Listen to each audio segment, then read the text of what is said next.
Alright everyone, now it's time to elaborate on the Occult video 139 with the Occult video 140, the big 140 already. Most folklore and mythology is fundamentally true.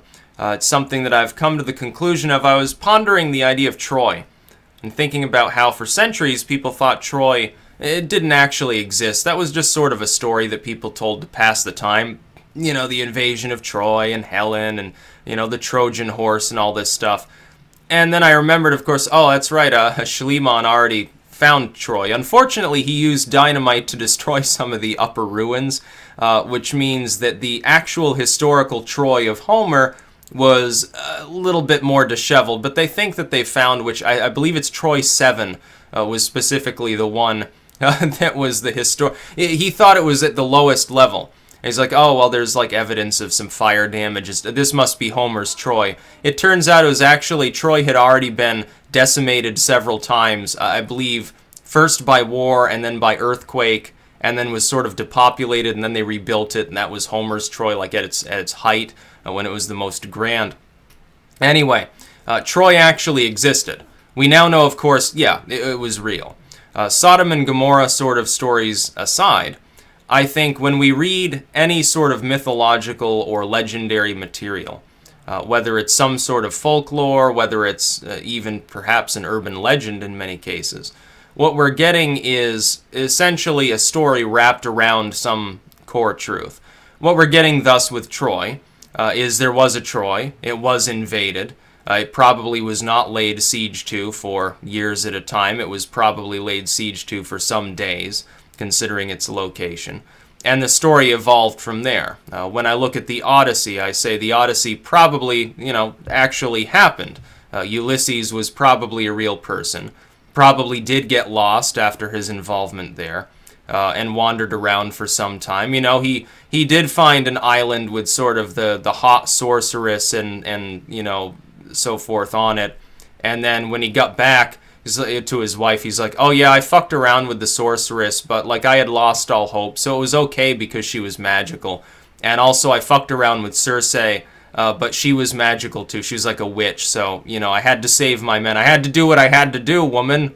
I'm just a dude who's sailing around. I'm surrounded by all these sweaty men. I find an island full of, like, animals that can kind of talk because I'm hallucinating from dehydration. And I think that's what we're really looking at. We're looking at, in the Odyssey, we're looking at a real journey, a real tale of a crew. They get lost. All this other stuff is sort of when they got back, and they probably did slaughter all the suitors. That part of the story is probably close to the truth. What we're actually seeing is that someone who got lost couldn't rationally explain how they ended up, maybe a poor navigator or something, sailing around some of these islands for, for months at a time, and so returned, and then, kill the suitors off, and they're like, oh, let me tell you what happened. Oh, yeah, the rest of the crew is all dead for the most part, like washed up, their bloated body got eaten by Circe or something like that. Let me tell you what actually happened. Yeah, first there was Poseidon, and then Athena came to me and tried to help me, but then sorceresses kept, like, capturing me, and I kept fucking sorceresses and stuff like that. And then there was a Cyclops, and then there was Scylla and Charybdis, which is probably just some rough whirlpool activity. And all this weird stuff happened, and that's why I was gone so long. I'm sorry, babe, but I'm home now. Yeah, everything's okay. Suitors are. I just slaughtered them with my son and so forth. I think that's what we're actually seeing with the story of Troy. The Trojan horse was probably real, and it probably would have worked. It's actually a rather ingenious ploy. You get some slave to come in. Oh, yeah, they've left. They left you an offering. Oh, great king, please, don't kill me. I'll be your slave too. You can put your feet up on me. I'll just lay at your throne and stuff. And then, of course, they drag the horse in because they think, oh, well, these people are gone. They've stopped besieging us. After a few days, they got bored because they realized they couldn't underwhelm our walls. And they left us this religious token. Let's drag it into the city and all fucking get drunk. They get hammered, and lo and behold, of course, yeah, there are some men inside the horse, and the rest is history. That's probably a true story. In the most literal sense, it probably happened. It's so funny to think about these things. For so long, people thought that it was nothing but mythology. When we look at even stuff like the Bible, and I'm not a fan of the Bible, I'm not a Christian, I don't take most of this stuff literally. If you strip back the supernatural elements, what you're usually getting is somebody was high and saw weird shit and built some religious movement on it. This is the case with Islam too. Muhammad, according to the Hadiths, spent a great deal of time in a certain cave where he would have visions. We're probably looking at the influence of certain gases rising up out of the earth. Within Judaism, you get similar things. You get like, oh, God spoke to me up on this mountain. Well, how do you know you weren't just inhaling some really, really great cave fumes or something like that wafting down the slopes, and you started hallucinating, and then you went nuts because you went down into the valley again days later and found that they thought you were dead, so they started worshiping like a golden calf. Yeah, that story is probably more or less true, too. Probably he did chisel the 10 Commandments up there on the mountain and shit. It probably actually happened. You don't have to believe in deities. It's like the story of Troy or the Odyssey. You don't have to believe in the sort of the deities and sorcery side. What you're looking at is an explanation. Somebody who's isolated at the time of formulating these stories. Whether it happens to be some self-proclaimed prophet or a hero, whatever it happens to be. They're telling these stories, and there are a lot of metaphors thrown in. There are cautionary tales thrown in, and there's a lot of elaboration on otherwise mundane events. Journey around some islands for some months then becomes years and years of essentially being captured and recaptured by cyclopses and witches and stuff. The sacking of Troy then takes on a spiritual element that begins to involve the gods. Sodom and Gomorrah, the mundane destruction of a couple of cities by volcanic or earthquake activity, becomes a religious event that has something to do with morality. That's fundamentally, I think, what we're seeing. With folk tales that are more recent, we're getting less elaboration in many cases. It's like, Houdini, how did Houdini die? You've probably heard a half a dozen different explanations of how that happened. People used to say JFK was choking on a cherry pit and then he got shot in the head, by total coincidence or something, was already dead when he was shot. I used to hear that from some conspiracy theorists that I used to talk to. So you get these events. Over time, as they're retold, they get elaborated on more and more. And each successive generation then begins to spread around the altered story which they've inherited from the past.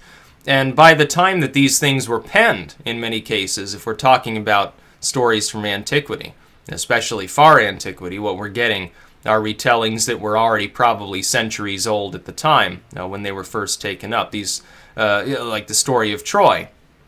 It's not like somebody literally stood there, recorded every detail of the battle. They were hearing of that battle at a later date. If we're looking back, you'd think of the Anunnaki stuff. You'd think of sort of, the people with wings from the sky, thing from Sumeria or maybe ancient Persia or something.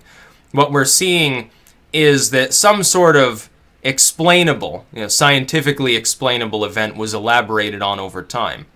In fact, the fact that the ancient aliens theory probably makes the most sense for some of that stuff is uniquely interesting to me, I suppose. When we're talking about chariots doing battle in the sky, it's kind of clear you're not talking about chariots built by human beings. Now, when we're talking about the Norse Ragnarok, I take it to mean some sort of mini ice age in that region, or maybe the actual ice age. Maybe people had already achieved the Bronze Age before the ice age hit, and there were already sophisticated humans, and they lost that sophistication because they were forced to migrate, and then they had that oral tale that involves migrating again south into sort of the deserts of Europe, the southern plainlands. The Neander Valley and all of these things during that period of time. It's entirely possible. I think that there's at least a kernel of truth, and usually more than that, within any mythological system. Especially when we're looking at cultures that recorded them as literal, and then simply overlapped metaphor and cautionary messages. If we look at cultures that took things a little bit further, and didn't necessarily originally refer to them as historical records, we might be seeing something that was originally dreamed up solely to be metaphor, solely to be a cautionary tale. Otherwise, though, we're getting a historical event. It's obvious if we look at at Troy and other things, from Greece and from that general region. Mostly, we're getting a historical record that's just been modified to be more exciting so that people would remember it more easily and they could tell this story over and over around a campfire and then have a philosophical debate over what aspects were actually true versus what was thrown in by Homer or somebody else. And these are some of the most exciting stories of all when you think about it. Some of these stories, they're thousands of years old and they're still being put to the silver screen.